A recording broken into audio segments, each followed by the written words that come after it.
ओम नमस्ते जी। आइए आज की चर्चा को प्रारंभ करते हैं। यजुर्वेद के द्वितीय अध्याय का द्वितीय मंत्र।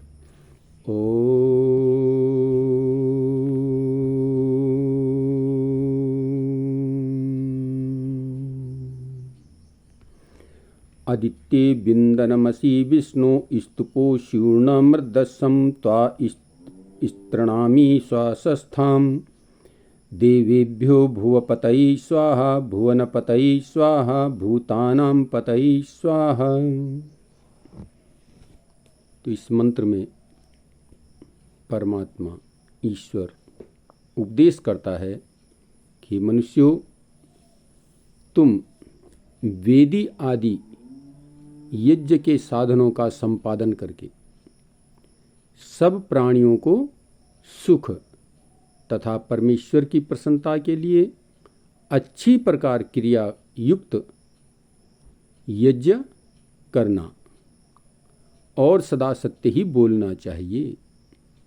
जैसा मैं न्याय से सब विश्व का पालन करता हूँ, वैसे ही तुम लोगों को भी पक्षपात छोड़कर सब प्राणियों के पालन के सुख का संपादन करना चाहिए।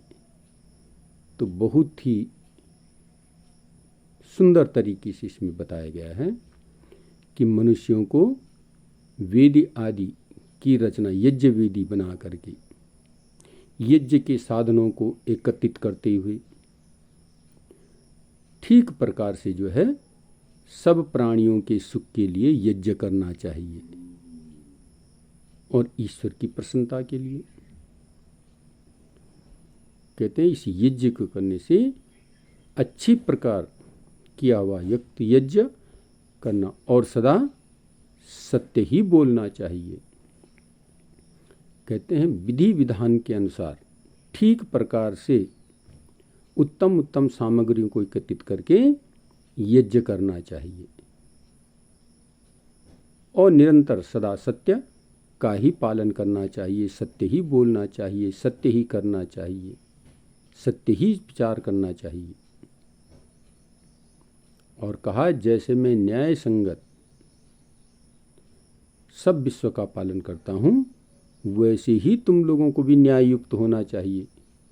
पक्षपात को छोड़ करके सब प्राणियों के पालन में सुख संपादन करना चाहिए, सुख को उत्पन्न करना चाहिए। तो यहाँ पर बहुत सुंदर चर्चा आई है कि एक तो विश्व कल्याण के लिए हम यज्ञ करें और दूसरी बात सत्य का आचरण करते हुए पक्षपात को छोड़ करके न्याय व्यवस्था को बनाएं। आज की व्यवस्था यही बिगड़ रही है कि ये मेरा अपना है, ये पराया है, बस यही पक्षपात हो करके सारी राजनीति हो, सामाजिक हो, गृहस्थ की हो, सारी प्रक्रियाएं यहीं पर आकर के बिगड़ जाती हैं। जब हम ठीक प्रकार से न्याय व्यवस्था को समझ लेते हैं, न्याय व्यवस्था के अनुसार अपना जीवन चलाना प्रारंभ कर देते हैं, तो फिर कहीं भी किसी प्रकार का कोई भय, उपद्रव, अव्यवस्था नहीं हो पाएगी। लेकिन जहाँ मैं अपना और पराये का ध्यान रख करके कार्य करता हूँ, बस वहीं बात बिगड़ जाती है और वहीं से बिगाड़ प्रारंभ हो जाता है।